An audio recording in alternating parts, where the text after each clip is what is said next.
Today we're going to go out on the Gpx750R, and one of the unique things about this bike, it has a sound that I just love, and it's a tricky thing. I've had several mufflers on the bike, and some of them way too loud. The Norton is the worst, and some of them too restrictive. Kind of killed the power. I wasn't happy about that. But when I got the Muzzy just seems to be the best of all worlds, because I can go through these populated areas relatively quiet, not attract a lot of attention. And then when you open the throttle up wide, it's music. It absolutely sounds to me like an Indy car. And it sounds that way from the saddle anyway. And it's even wide open. It's not that obnoxious that it attracts attention. Well, the latest check of the weather, very simple. Going to be hot again, chance of showers. Every day it's the same thing. Hot, hotter, hottest, good chance of showers in the afternoon. They never say when, it never comes due. It's like trying to believe politicians is exactly the same. Just don't believe anything. But there's always one thing you can believe in. You can believe in the ninjas. And we're going to put this ninja to the test today. See if he can handle this hot weather. See if I can handle the hot weather. It has really been hot, and we are really toughing it out. But as always, the first thing, move motorcycles around, feed the fish, take care of the farm. Karen's cooking. And once that's done, out on the open road. Now, maybe for my birthday, which is coming up real soon, Karen will get me a bigger garage, but to be honest, I'm not holding my breath. So here we are, historic ninja. Almost historic ninja, halfway to historic. All the way and plus historic. Now, of course, the normal pre-flighting of the bike, which I always do, and try to always avoid the surprise you get out on a road. And this is what happens when you ride alone most of the time. You've always got to be aware of, try to minimize the chance something's going to go wrong. Get all the bugs off the bike. Take care of the farm. We have some really special stuff today. This is Art's tree, and one of our special things in the backyard. Karen picked some new flowers for the kitchen table. She's got something cooking in there. Bike's almost ready. I'm almost ready. It's time to go. Okay, you ninjas, time to eat. Come on. Come on, let's go, guys. Come on, you can do it. All right, birds, you've been fed. Eggplant meatballs are on today's menu. Look at this, unbelievable. I'm going riding, baby. Okay, be careful. Eggplant me. Time to go make some Muzzy music. Oh, I love the sound of that Muzzy. Mr. Muzzy.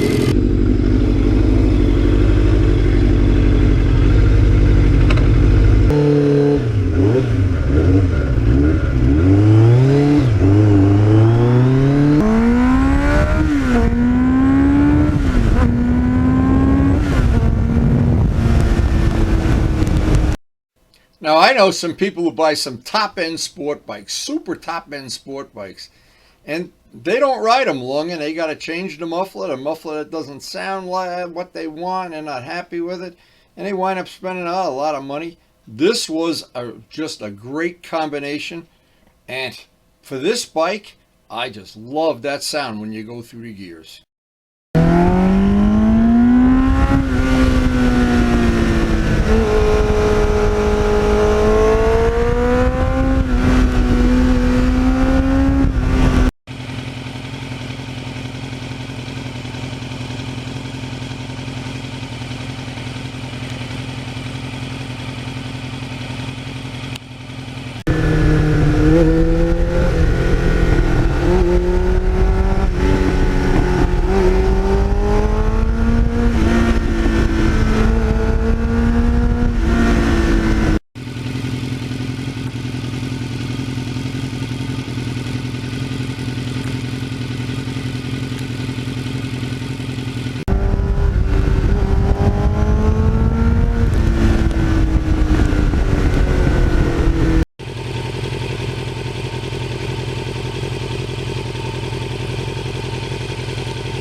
And of course, on a day this hot, the primary thing is to try to find some shady back roads. And in this area where we ride, lakes and back roads are your two best friends on a day like today. And it's funny how in the winter, you're always looking for a sunny road to get out of the get out of the shade. Man, I wish the whole ride would be in the Lincoln Tunnel today.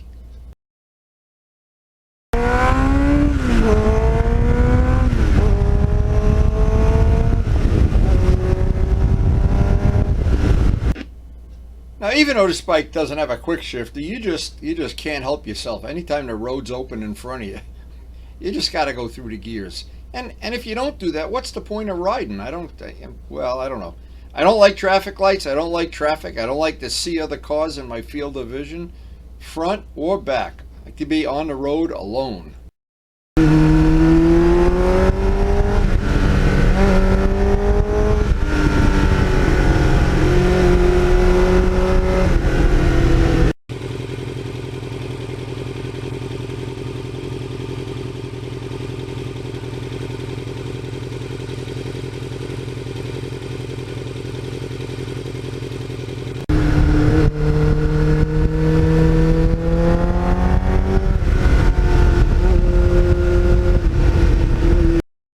Now, it's been many years now, and that Camaro green paint has held up so well. I originally painted it to match Kent Ticer's Camaro, and it's held up really well. And I always look around for somebody who's got a Camaro. They recognize that paint color.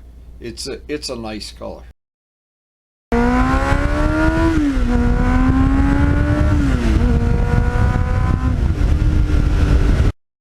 Now, unlike the R1, and I explained this to Booza just the other day, unlike the R1 where you can pick a first or second gear and just stay in it all day, this bike you're shifting a lot, almost like an RD, and it is just so much fun going through those gears.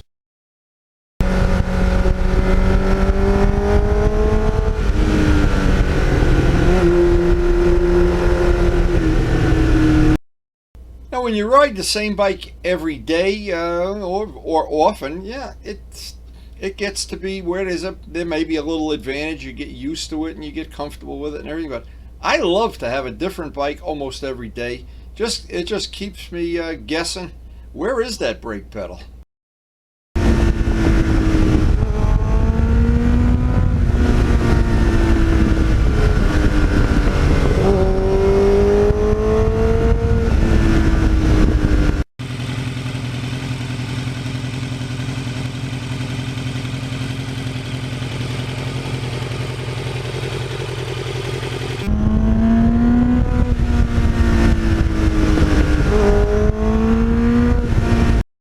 And thank you, John Pothia. He did all the logos for this bike, and we had a real adventure making these. We worked together on it. He came up with the final design.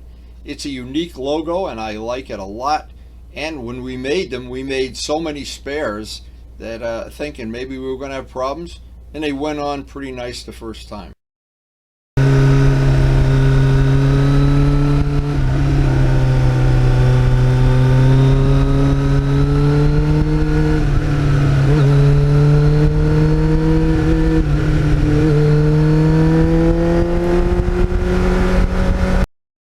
Now, because this bike has an adjustable air shock in the back, that's really nice that you can get it to just suit your body weight, or if you're not, in my case, I'm never riding a passenger, so I can soften up the back end a little, just make for a much more comfortable ride.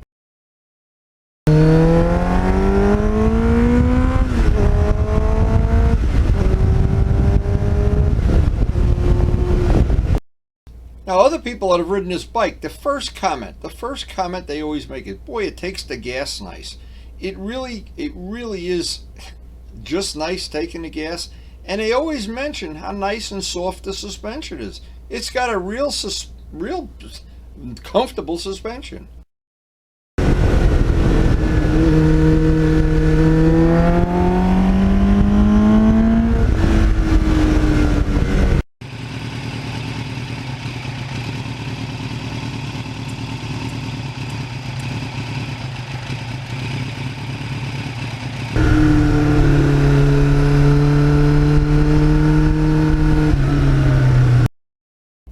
And by this point in the ride, I was really starting to cook. It just seems like it starts off in that first hour of the ride, and the middle hour is, oh, I'm getting hot.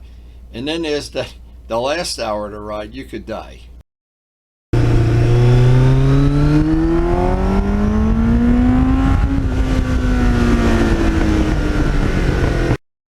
And in the case of this bike, by having a spare bike, I have spare wheels, spare bodywork, a spare everything, all the gearing, the chain, all the cables, the tank.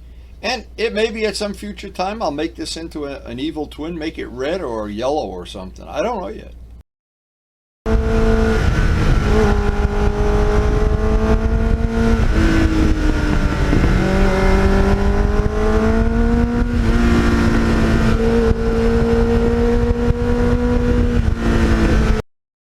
And just like by having that GS parts bike, having a parts bike for this bike, to me it's so valuable, because a lot of these parts I know they'd be really hard to get or impossible. And the neatest thing about the whole thing is having a spare complete motor that's ready to go.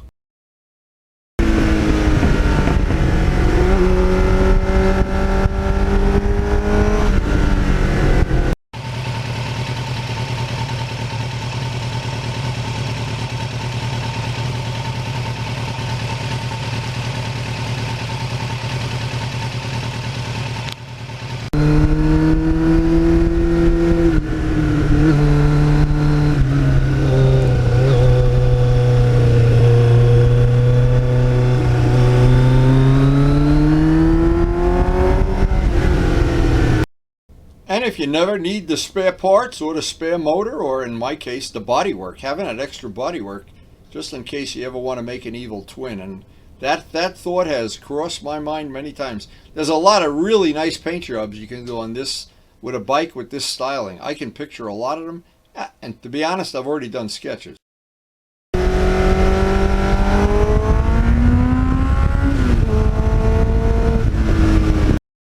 But no matter what I do, if I ever modified this bike or made it an evil twin, I think I'm done testing mufflers. This muffler just, I'm so sad that over the years the other ones were too loud, but I'm glad I did all the testing and arrived at the Muzzy.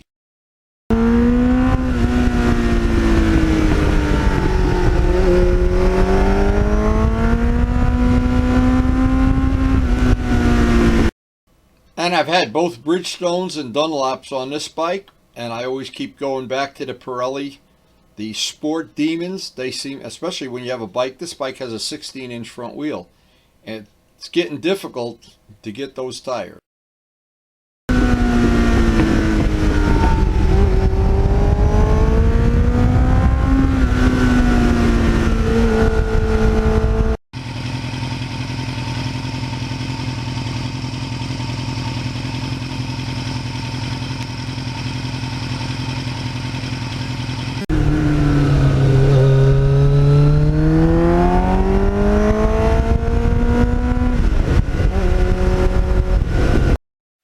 Today I saw something I've never seen before. They had a radar trap. I had plenty of warning. Got the speed way down under the limit. And I went through it. Went up the road about 2 miles. And I hear the radar detector going off again. And they had another one. So I bet what they've done is they think people think, oh, ha, ha, I got through the radar, ha, ha, ha. They have 2 right in a row.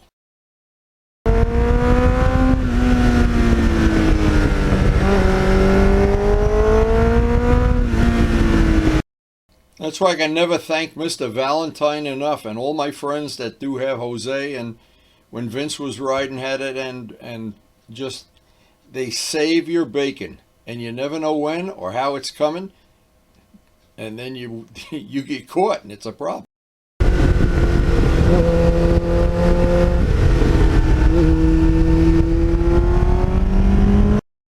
Now, people outside our area don't realize how what a pain these radar things are. And they have places where the speed limit drops from 40 to 25 as you go around a corner. And you look, and there they are. And you're going 40, and you just bought yourself a couple $100 worth of tickets and possibly some points on your license.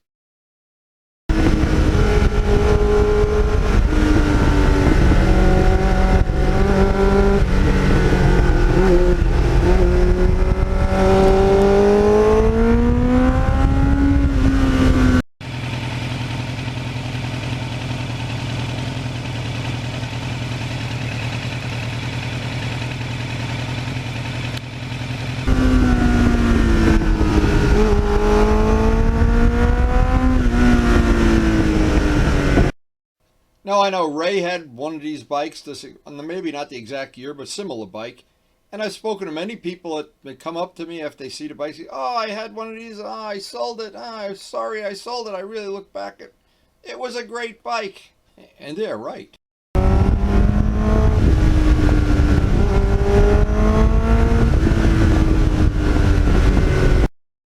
But for a historic registered bike that's never going to get registered again, is basically a free bike for life. And having two of them and having the extra bodywork, I picture having this forever. I don't see any reason to sell it, ever, and turn it into an evil twin anytime I want.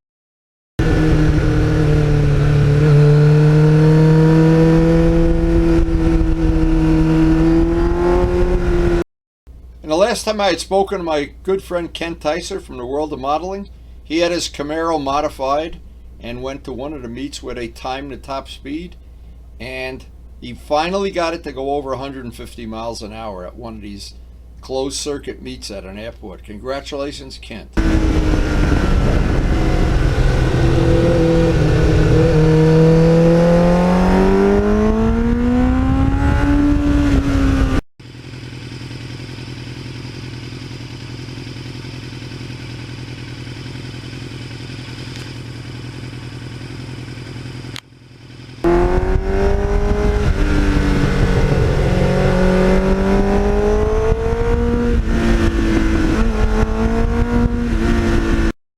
Now, I had an email recently. Somebody asked me if I still was interested in MotoGP, and I said, well, yeah, but what's happened? The thing I'm really interested in, this is a new word, add this to your vocabulary, is Moto fixed income.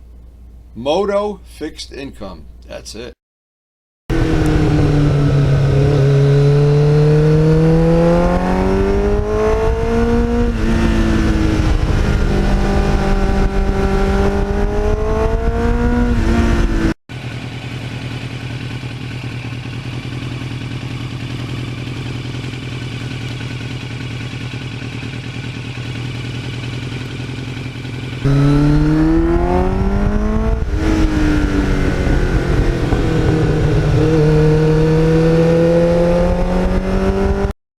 So, Mr. Valentine, once again, you've saved us from demise, poverty, and supporting the tickets of the world here.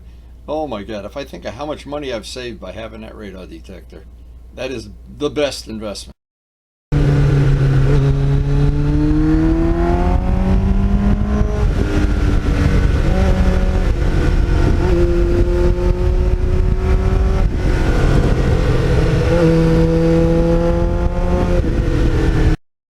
So the ride was wonderful. It was hot. It was like being in an oven for the whole time. But toward the end of the ride, that last hour is murder. Anyway, we are heading back to the farm, and I remember thinking, oh, I just can't wait to get home, see what Karen's cooking, see how the plants are doing, feed the fish. Oh my God, air conditioning. I'm totally addicted to the fact once you get back from one of these rides, you get in that air conditioning, and it's just wonderful.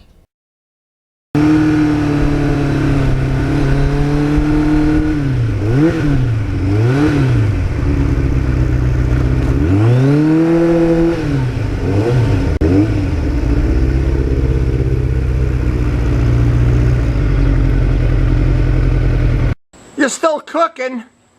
I'm back from a ride. I'm cooked and you're cooking. What's wrong with that picture? Whoa, is it hot, baby? Oh my God. This really was really hot today. What a wonderful ride. And to know it's going to be hot for the whole next week. Oh God. Like living in Arizona. Well, it didn't take long today for the heat to come out. It's way over 90 now. And I didn't see a single other motorcycle on this whole ride. Not even on the highway. None. Zero. Nada. They're the smart ones. I don't know. I'm going in and having about 1.5 gallons of iced tea. See how Karen's cooking is coming out. And then hanging out on the porch. I hope you enjoyed this little slice of hot life. This is the hot life right here. I don't think there's ever been a hotter summer. That's how I felt, like I was in the oven all day. Oh man, it was hot, baby. Well, the music has ended till the next ride, but I still hear it in the back of my mind. That is a little magic for this motorcycle, and when you're in real life, and I've even ridden behind this bike, and I know what it sounds like. It's magic. It's a piece of the puzzle. You don't know how important it is until you have it. Anyway, but I have my little humble collection of bikes, one from every era that I was involved in motorcycling, the 70s, the 80s, when they started making very powerful bikes. When the bikes became, just more power and more power and more high tech and more expensive. And boy, the new bikes that I have, the MT-09 and the R1 especially, wonderful, wonderful technology. But there's something about these older bikes. They're a little bit grittier, a little bit more labor intensive to keep shifting them and whatnot. But they are so much fun, and they bring back so many great memories.